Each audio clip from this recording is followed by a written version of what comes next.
So this is the brand new ROG Kithara gaming headset. This is ROG's first ever audiophile grade sound gaming headset they have developed with Hi-Fi Man, and it's targeted for gamers who seek true high fidelity sound. Now, I'm no audiophile, but I am a gamer who does enjoy good sound. In fact, that's the very reason I rebuilt my setup in the first place. Originally, my speakers were positioned outside of my vertical monitors, and I wasn't really taking advantage of the sound at all. So I took down everything and rebuilt it from scratch so that I can position the speakers in a more optimal location. I gave up the clean, seamless look of the bezels in exchange for better audio. Now, I'm not gonna bore you guys to death going over technical terms and specs, and instead I'm going to approach this video from a competitive gamer's perspective that's been using these headphones for a solid week.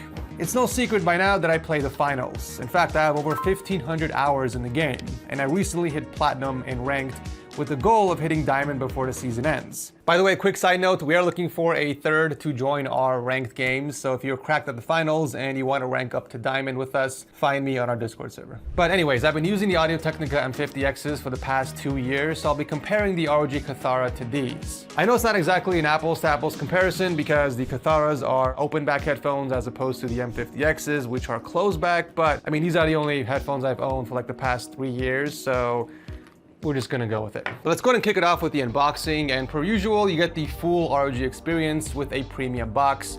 Lifting the top lid open, you are greeted with a sound signature certification and a thank you letter. Right below that is a quick little setup guide followed by a thin layer of foam holding the extra accessories. We got 3 different jack sizes and the USB-C to dual 3.5mm adapter. Right underneath that is a 1.8 meter boom mic cable with a volume control and another 1.8 meter cable without the mic. I'm actually kind of digging how this cable has a chain-like design and it has a swappable plug depending on which jack you want to go with. Now, the headphones themselves are surprisingly very light. The headband pad is very thin but adjustable, and the ear cups are really soft. It's got this multi-material design with fabric on the surface and inner wall, and then this leather type material on the inner sides and the outer walls. The ear cup cushions are removable in case you want to clean them or replace them with a new pair, but overall, I do find them very comfortable to wear. They did include a second pair of velour ear pads for a softer fit, but personally, I do prefer the original pads. The only issue I've experienced while wearing these headphones has to do with the headband design itself. It always adjusts by itself. Like, I don't know if it has to do with the weight of the ear cups pushing the entire headphones down or what, but it gets very annoying very fast. Even with the slightest head movements, the headband will shift down. And eventually you'll get to a point where the weight of the ear cups rest on the top of my ears. Around the 2-hour mark, I have to take the headphones off just to give my ears a break because of the discomfort I'm feeling. In fact, I'll give you guys a quick demonstration. So the headband is currently adjusted to the perfect height for my head. I'm gonna put them on right now, gently. Did you guys hear that? This side already adjusted a little bit. So I'm gonna pretend I'm playing a game. I'm just gonna move my head a little bit. And over time, it doesn't do it instantly, but over time, it starts to sync. Guys, another one. And mind you, I'm not even doing any quick movements. It's just panning my eyes left and right. Let's say I'm looking at my monitors, right? This is very normal and common movement wearing a headset. The shifting happens more frequently if I accidentally like tug on the cables. Okay, so I got the cables connected, right? Small little tug, watch this. There you go, literally the smallest tug and the headband adjusted itself again. Here's another tug.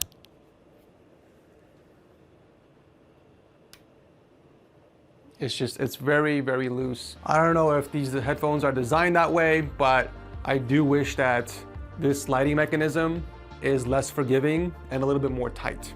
So by the end of my gaming session, these headphones are like all the way down here. I'm not even exaggerating this. So the top of my ear cups are sitting on the top of my ear, and right now it's bending my ear. This is what my ear looks like with these headphones on. Okay, so Asus went ahead and checked out my video before we went live, and they flagged the headband situation. They told me it was a defect. The headband is not supposed to come down that quickly. So they went ahead and shipped me a brand new sealed retail unit for me to check out and see if it really was a defect or if the headband was just designed that way. All right, so I got my old pair right here on the left side. Let's go ahead and unbox this real quick and check it out.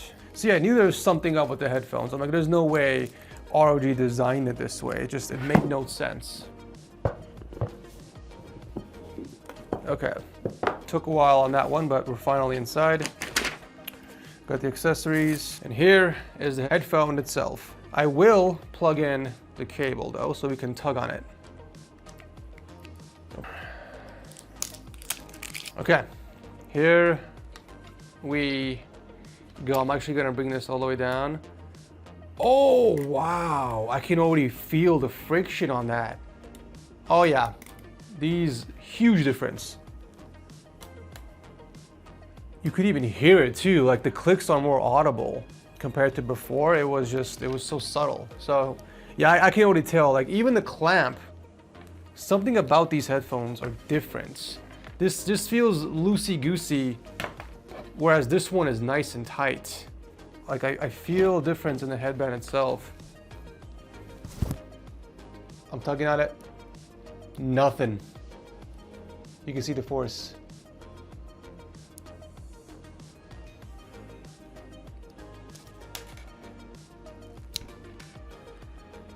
I think that proves it. The headband didn't even adjust itself. The freaking plugs came out first.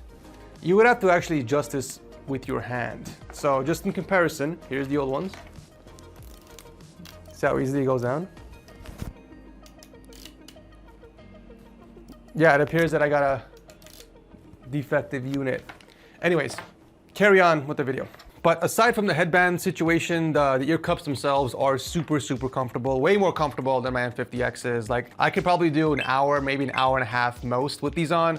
These, with the headband situation out of the equation, I can probably put these on for like 2-3 hours easily.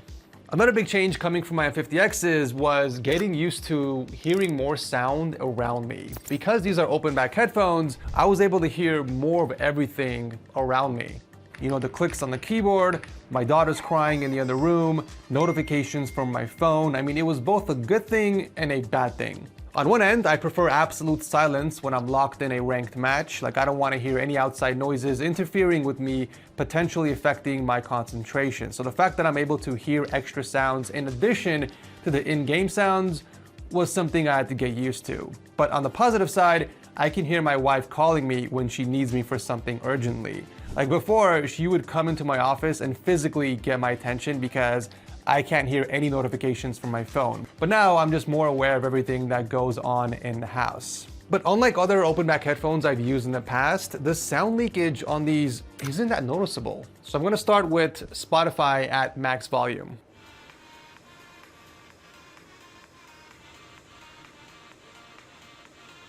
Personally, that's a little too loud for me, so I like to keep the volume more around 80%. So this is typically how I listen to music on my phone. As far as the mic quality is concerned, well, you guys can be the judge. Obviously, it's no studio grade microphone, but for a headset mic, honestly, I feel like it gets the job done, especially if you're just going to use it for gaming and in-game callouts. I wouldn't use this for anything professional or voiceovers, but you know, for everyday office use or even gaming, I feel like it's good enough. Okay, now let's talk about the sound quality on these headphones. And oh man. Well, for starters, these headphones are using 100mm ROG tuned Hi-Fi Man planar drivers. They are magnetic drivers as opposed to dynamic drivers you would find in most other audiophile grade headphones. Dynamic drivers kind of work like tiny speakers, whereas magnetic drivers use a flat diaphragm with magnets on both sides. Now the sound quality will obviously vary across all headphones, but typically on magnetic driver headphones, the sound is more tighter and well-defined, whereas on dynamic driver headphones, the audio has a more dynamic punch and slam. Switching over from the M50Xs to the Kitharas, I immediately noticed how big of a difference the sound quality was. Like, it was night and day. The audio was just more clear to me. I can hear all the different instruments. There were songs that I listened to before that sounded different on these headphones because it was able to pick up more details in the music. Now, with that said, however, I did notice a lack of bass with these headphones. Like when I compare them to the M50Xs, the low end didn't feel or sound as punchy. compared to these. And the funny thing is, when I switched back to the M50Xs after using them for like a week, I noticed how muddy the bass felt like. And it was at that moment that I realized the big difference in sound quality between these headphones. It's one of those things where you don't know what you're really missing out on until you experience it, and I can confidently say that these headphones completely changed the way I hear sound. In gaming, I definitely did notice a difference. I mean, the audio was just more clear and concise. It's almost as if I knew where every opponent was, whether it was a gunshot from a distance, or enemy team pushing us, or even in-game sounds from the enemy team that reveal their exact location, like cooking a grenade or reviving a teammate. I was able to pinpoint all of these more accurately than I did on my M50Xs. Here they come, left side. I don't want to winch. Oh my god, it's crazy.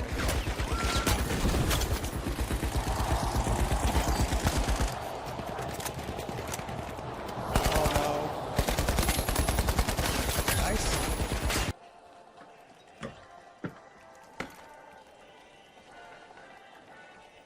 They're on the right side. Yeah, they're under us, over here. First floor. Got down? Go. Over here. Watch out, there's a third.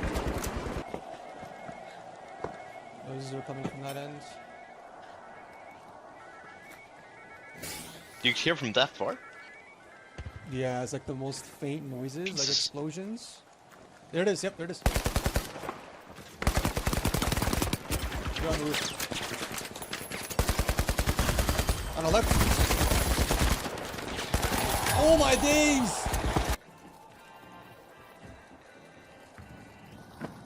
I hear it, left side. Yep.